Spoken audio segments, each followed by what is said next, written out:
সম্পর্ক, ভালোবাসা আর বিশ্বাস, এই তিনটি শব্দ ঘিরেই গড়ে ওঠে ব্যক্তিগত জীবনের নানা জটিলতা। আর শোবিজ দুনিয়ায় এই জটিলতা যখন সামনে আসে তখন তা নিয়ে শুরু হয় তোলপাড়।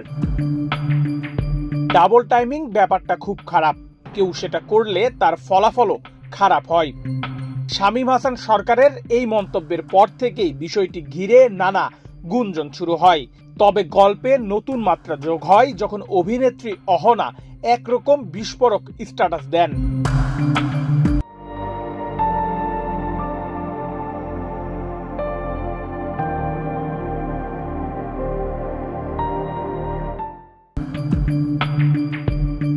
ডাবল টাইমিং, আপনি যা বলেছেন ঠিক বলেছেন কি? নিজের দোষ ঢাকতেই কি এমন অপবাদ দিয়েছেন? স্ট্যাটাসে কারো নাম না থাকলেও অনেকেই মনে করছেন এটি সরাসরি শামীম হাসান সরকারকে উদ্দেশ্য করে লেখা।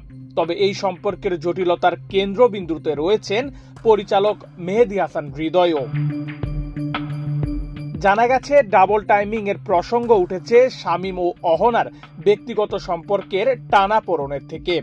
একসময় তারা ঘনিষ্ঠ ছিলেন বলেও শোবিজ অঙ্গনে কানাঘুষা। তবে কিছুদিন ধরে অহনার সঙ্গে নির্মাতা হৃদয়ের ঘনিষ্ঠতা নিয়েও গুঞ্জন রয়েছে।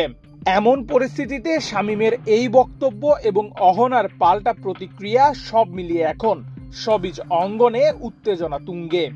যদিও কেউই সরাসরি সম্পর্ক বা অভিযোগ নিয়ে খোলাখুলি কথা বলেননি, তবে ইঙ্গিতপূর্ণ কথাগুলো থেকেই জল্পনা কল্পনার জন্ম হয়েছে।